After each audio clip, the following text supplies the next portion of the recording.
Hey guys, so what are we doing today? I'm in a bit of a sticky situation here.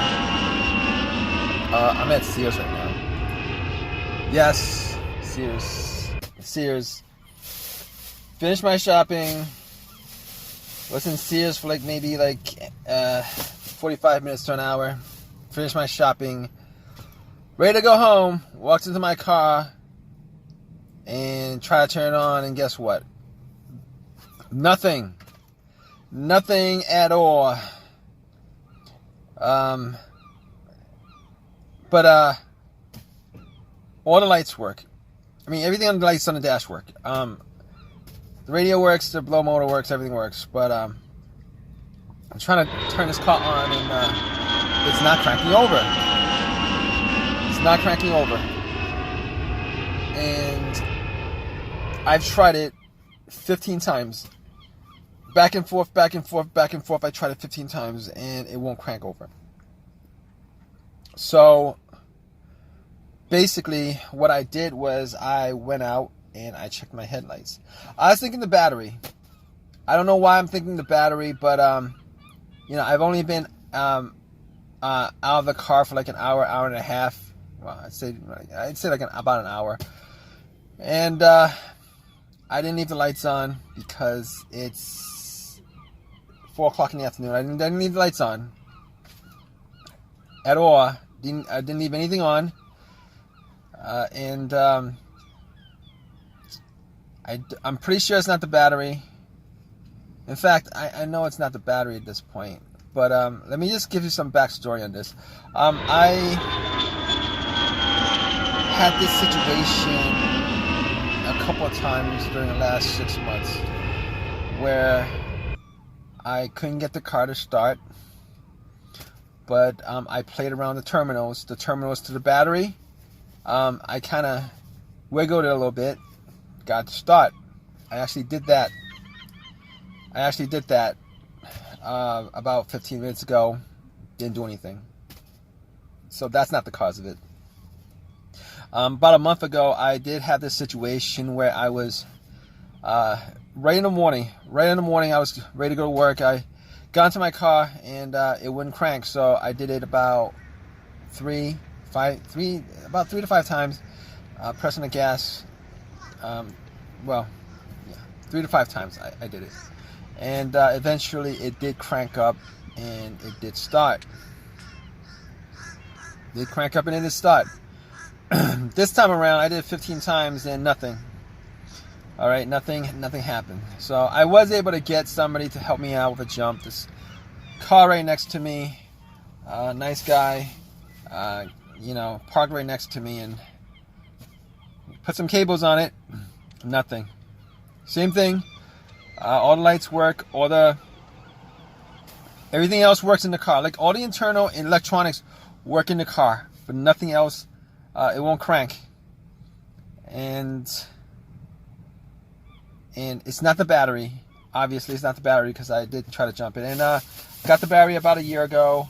I don't think the battery has any issues.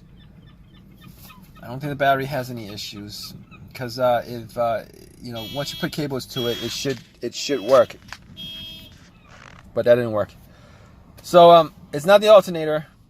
I mean, I'm just troubleshooting at this point. It's not the alternator because the car would have to be running. It would have to be running, and then die out and then not start for that to be the alternator. And then you put cables on it, and then after you put cables on it, take it off. The car would die afterwards. So I've been through these kind of situations before. So I've had an alternator die on me while I was driving, and couldn't get the car to start. It wouldn't crank, but once you put cables to it from another car, or from an auxiliary battery or whatever, it will crank up and start. But once you take that power off, cables off, the car will die.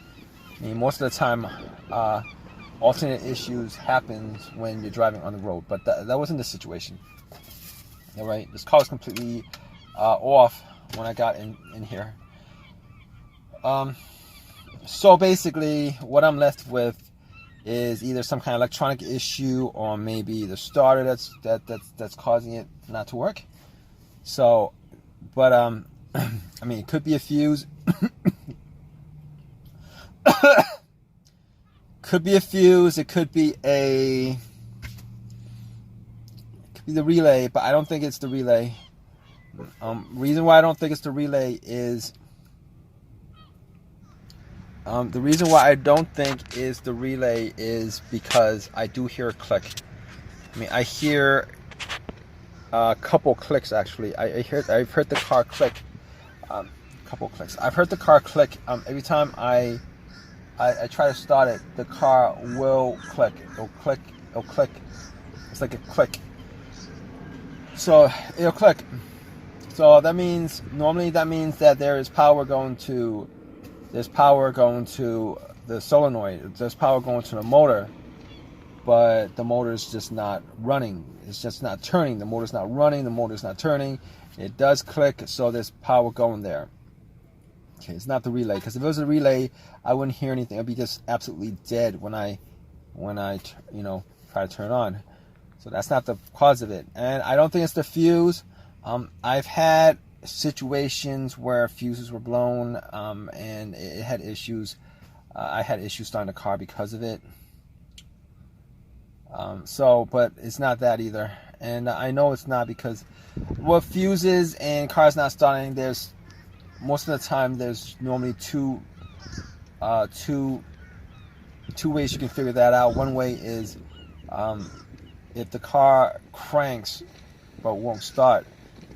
I mean, well, if the car cranks but won't turn over, it might be the fuse. It might be the fuse, not 100% the fuse, but it'd be a couple other things. But one of the fuse would be one of those issues. Or if there's no electricity at all going to the car, like you won't have any kind of lights at all. It'll be like if it was disconnected from the battery, nothing at all. So if that's the case, then it could be a fuse, a blown fuse, a main fuse or whatever, but that's not the case here, because I am getting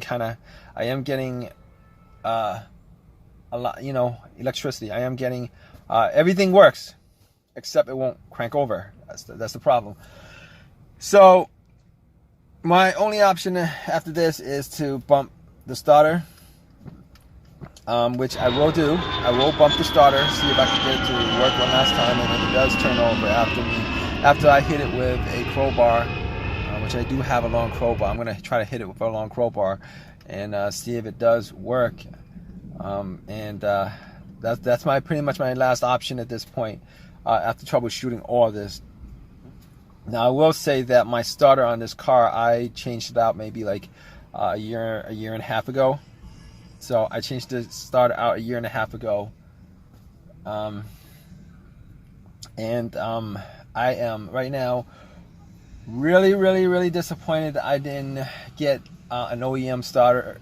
I bought a rebuild starter with a warranty on it. I don't know how long that warranty is, maybe like 1 year lifetime. I don't know. I think it's a 1 year warranty or whatever it is. But if you guys know anything about rebuild starters, they're not 100% the most reliable things you could buy as far as the starters are concerned. Reason being is that when they rebuild these starters, they only rebuild the part that's broken. Every other part works. Every other part works.